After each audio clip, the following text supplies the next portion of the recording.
জানিয়ে দিব এই মুহূর্তে পাওয়া সর্বশেষ আপডেট আন্তর্জাতিক সংবাদ। প্রথমেই জানিয়ে দিচ্ছি সংবাদের শিরোনাম। ইরানের পারমাণবিক স্থাপনায় হামলার প্রস্তুতি নিচ্ছে ইসরায়েল।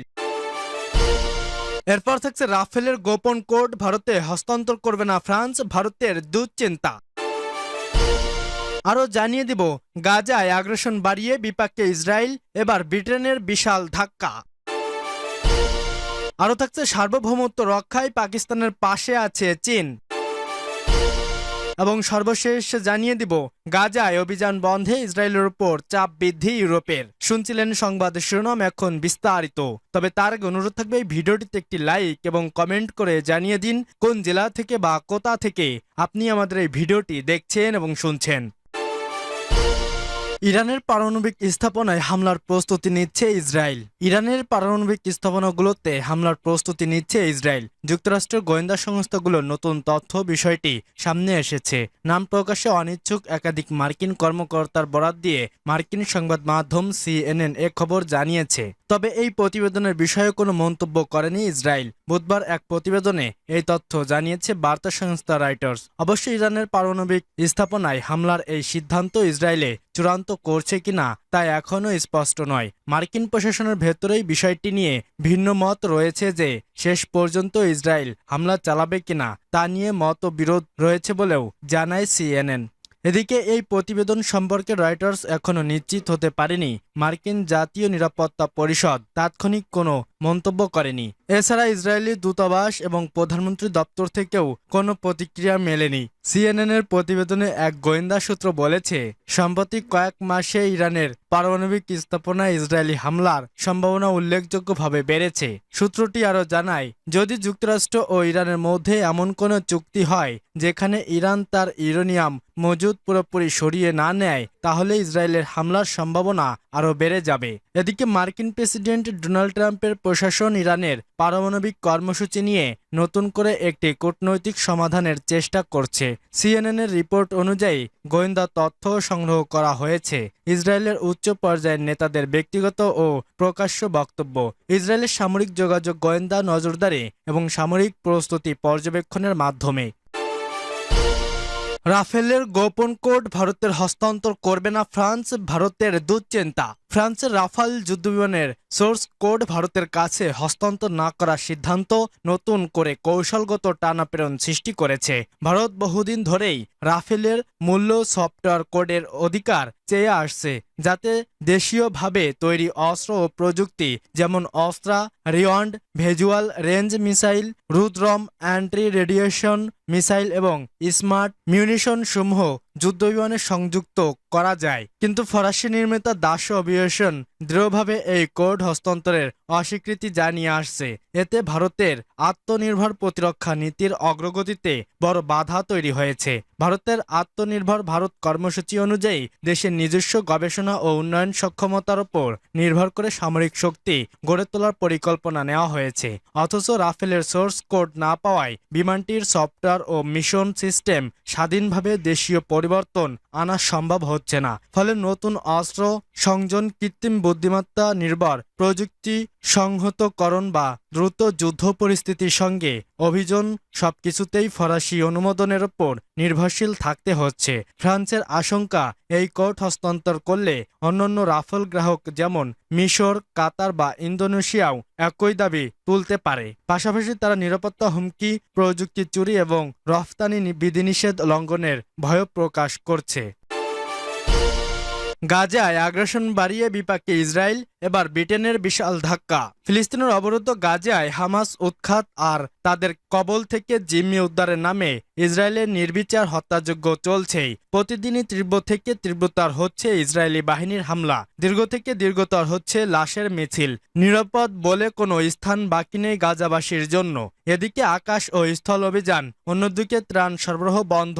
গাজা যেন সাক্ষাৎ নরক হয়ে উঠেছে তার বাসিন্দাদের জন্য। এরই মধ্যে বেনিয়ামিন নেতানিয়াহুর ঘোষণার পর সপ্তাহখানেক ধরে গাজায় আগ্রাসনের মাত্রা বাড়িয়ে দিয়েছে ইসরায়েল। হামলা ও খাদ্যভাবে প্রতিদিন প্রাণ হারাচ্ছেন শতাধিক ফিলিস্তিনি। এমন পরিস্থিতিতে একের পর এক মিত্র দেশ হাত সরিয়ে নিচ্ছে ইসরায়েলের হাত থেকে। সবশেষ ব্রিটেনের কাছ থেকেও এলো কড়া প্রতিক্রিয়া। মঙ্গলবার ব্রিটেনের পক্ষ থেকে জানানো হয়েছে, ইসরায়েলের সঙ্গে মুক্ত বাণিজ্য আলোচনা স্থগিত এবং পশ্চিম তীরের ইসরায়েলি সেটেলারদের ওপর বাড়তি নিষেধাজ্ঞা জারির সিদ্ধান্ত নিয়েছে লন্ডন।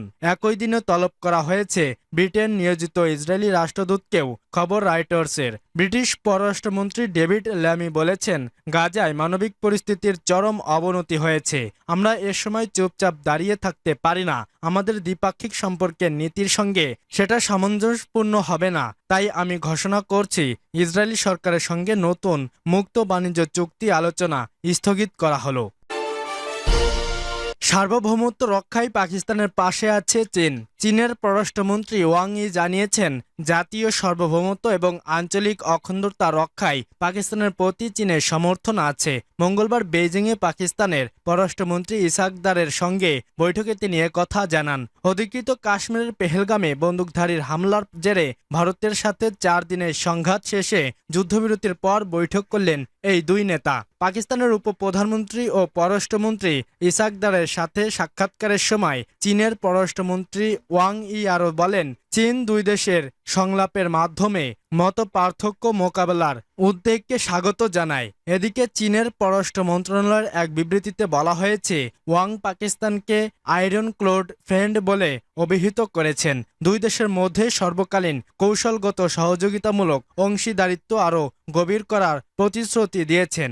একইভাবে ইসাকদার পাকিস্তানের সার্বভৌমত্ব এবং আঞ্চলিক অখণ্ডতার প্রতি দৃঢ়ভাবে সমর্থন জানানোর জন্য চীনের প্রশংসা করেন। বৈঠকে উভয় পক্ষ দক্ষিণ এশিয়ার ক্রমবর্ধমান পরিস্থিতি, পাকিস্তান চীন বন্ধুত্বের ভবিষ্যৎ গতিপথ এবং সিপিইসি 2.0 নিয়ে মত বিনিময় করে। পররাষ্ট্র দপ্তর আরও জানায়, পাকিস্তান ও চীনের মধ্যে সর্বকালীন কৌশলগত সহযোগিতামূলক অংশীদারিত্ব এবং গাঢ় বন্ধুত্বের প্রশংসা করে। উভয় নেতা পারস্পরিক স্বার্থের সকল বিষয়ে একমত হওয়ার প্রতি সন্তুষ্ট প্রকাশ করেছেন এবং আঞ্চলিক শান্তি উন্নয়ন এবং স্থিতিশীলতার জন্য দ্বিপাক্ষিক সহযোগিতা অব্যাহত রাখা দৃঢ় সংকল্প ব্যক্ত করেছেন।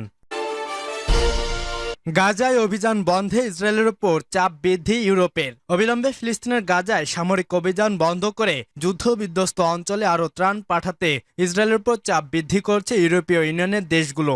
উদ্ধারকারীরা জানিয়েছেন, মঙ্গলবার নতুন হামলায় কয়েক ডজন মানুষ নিহত হয়েছে। ইসরায়েলি জানিয়েছে, গতকাল মঙ্গলবার ইসরায়েল থেকে 93টি ট্রাক গাজায় প্রবেশ করেছে, কিন্তু জাতিসংঘ জানিয়েছে সাহায্য আটকে রাখা হয়েছে। সোমবার জাতিসংঘ ঘোষণা করেছে, গত 2 মার্চ থেকে ইসরায়েল সম্পূর্ণ অবরোধ আরোপের পর প্রথমবারের মতো সাহায্য পাঠানোর অনুমতি পেয়েছে, যার ফলে খাদ্য ও ওষুধের তীব্র ঘাটতি দেখা দিয়েছে। মানবিক সংকট আন্তর্জাতিক পর্যায়ে ক্ষোভের সৃষ্টি করেছে। ইউরোপীয় ইউনিয়ন জানিয়েছে, তারা অবরোধের বিষয়ে ইসরায়েলের সাথে তাদের বাণিজ্য সহযোগিতা চুক্তি পর্যালোচনা করবে।